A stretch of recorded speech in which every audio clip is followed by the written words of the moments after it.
finished having a conversation with Malik about you, so now it's great to talk to you. Thank you, and likewise. So we're trying to get out of the interview. What is Well, we're just gonna have a conversation. I'm gonna ask you some questions, but I'm gonna tell you the same thing I told Malik at the beginning. Prior to seeing your documentary or your story, there was another film that I fell in love with earlier this year that I thought was the best documentary I had seen to that point. I absolutely love this story, and I told him that the story is so good that it's real, which makes it even better.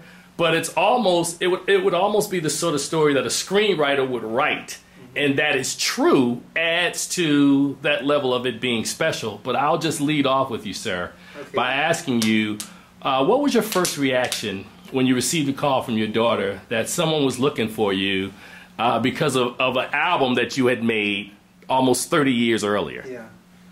Well, I talked to Eva. I have three daughters, Eva, Sandra, and Reagan.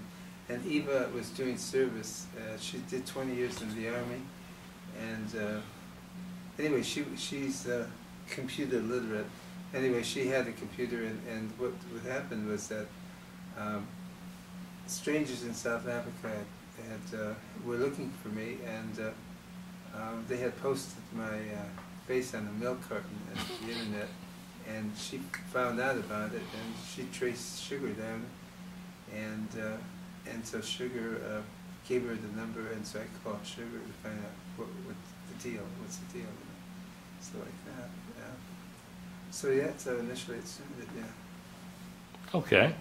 So, those who work with you, and in the documentary earlier, they described you as being Dylan-esque, but even a little more deeper than Dylan. What were your influences, and describe your musical style? Well, I'm a self-taught musician, and I found that everybody kind of develops their own style of playing. Let's see. I like to write poetry. I've written about 30 songs, and they've surfaced through this Cold Fact and Coming From Reality album.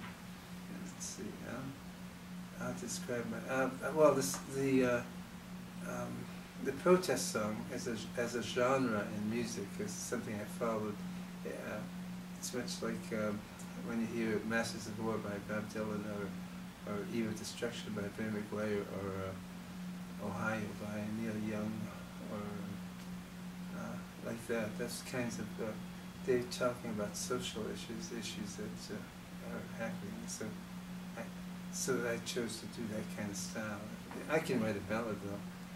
It's composition, it's form, it's, you know, so it's like that.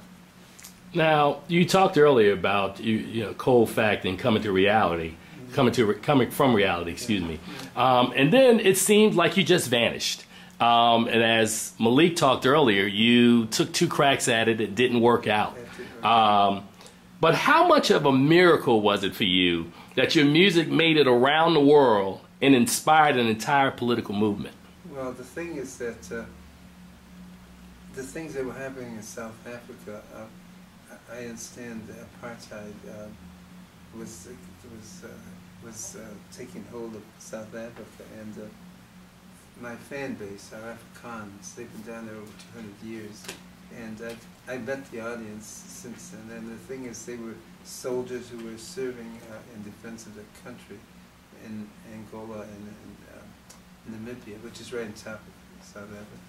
Anyway, and apparently they were exchanging cassettes of my material, and so that's what I knew about it. One soldier told me, we made love to your music, we made war to your music. They had conscription there, and so they had to serve, and in America we had the same situation, and in America the youth were burning their draft cards to resisting the draft, moving to Canada. So those kinds of issues were happening here as well. So I think that probably was, well, was background music for them, and as the ones I mentioned were background music for us here, and that we needed those statements that helped us get along through those turbulent times of assassinations, of demonstrations. The cities were in rioting,